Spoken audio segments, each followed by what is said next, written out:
when and how did you become an advisor with the Trump campaign? So I've been helping for 20 years now all Republican presidential candidates in Florida with organizing and getting out the vote. And I started helping the Trump campaign for the 2016 election, and they called me in to help again this time around. Okay, so you started back the first time he was running. Oh yeah. Okay, and are you Puerto Rican yourself? Yes, I am. I'd assume if you were working there that you probably are. Okay, so why are you a Trump supporter? Why were you back then, and why are you still a Trump supporter now? There's a lot of reasons. Trump is a very refreshing candidate and a very refreshing politician. He does what he says he's going to do, which is very rare, right?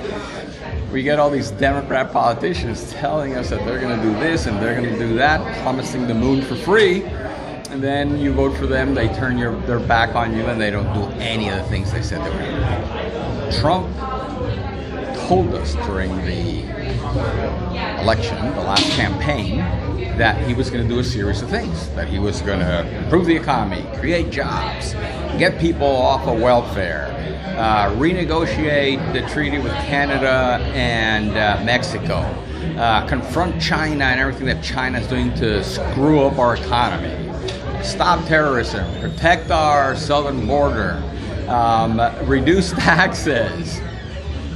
He's done everything. Everything he said he was going to do, he's already done. And he still has another year, and then 4 more, hopefully, after that. So what's not to like? Some people don't like his way of expressing some things, or his approach to some of the issues. But to me, what's important is that we are making America great again, and that today, my quality of life and my family's quality of life is better than it was 3 years ago. And that's the bottom line. So that's why I support him.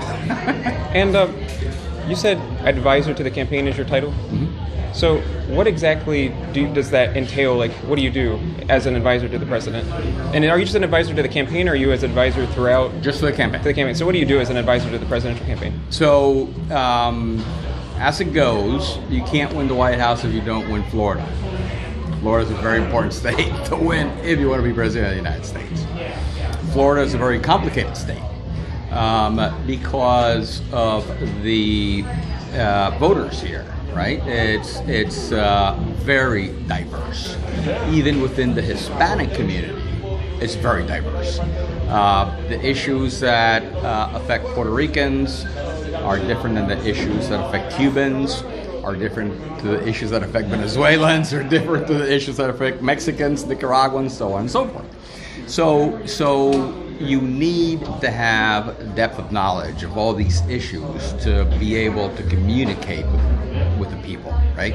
And in 2012, when we lost the presidential election, we got beaten badly here in Florida. And Reince Priebus, back then the chairman of the Republican Party of the United States, commissioned a study, which I was a part of. And that study created a blueprint of what we had to do to fix the problem with these specific voting communities. And one of the things you have to do, we decided we had to do, was be here. We can't show up 3 months before an election and ask for their vote. Doesn't work. You have to be here the whole 4 years, and that's what we've done. We've been here, so we've identified where we need to be, where we need to go, who we need to talk to, listen to their issues, react to their issues, and try to help them fix their issues. That's what I do. And so you live in Florida then, I'm assuming? I live in Maryland, like you. Oh, really? Oh, I'm from Maryland originally. I've been here for a while though. Yeah.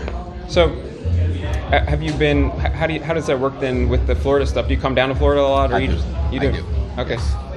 So what is your message that you're trying to deliver to the Latino community? And is it a different message than the message that you're just delivering to the general electorate as a whole? It is not. And here's why. In 2016, our exit polling reflects that the Latino community in Central Florida stayed home. They couldn't bring themselves to vote for Hillary. They didn't know Trump well enough. They stayed home. They didn't turn out to vote. So now, 3 years later, it's a totally different story. What are the issues that are important to the Hispanics in this area? It's the same issues that are important to everybody else in the country. It's the economy, it's education, it's health, it's security. It's why are my kids graduating from college and living at home? Because they can't find a job, right? So this president has now created 7 million jobs. There are less people on unemployment lines and receiving food stamps than in the history of this country. What does that mean? That means that you now have a job, and your kids who are living at home have a job, and you have a better job because there's so many jobs out there that you can aspire to a better job. And the president lowered taxes, and he's reducing the cost of medicines, and all that has an impact on your quality of life. We are much more secure. We have more money in our pockets. Our kids have jobs. We have better jobs. We're paying less taxes, and life is good. That's the message that we're bringing to this community.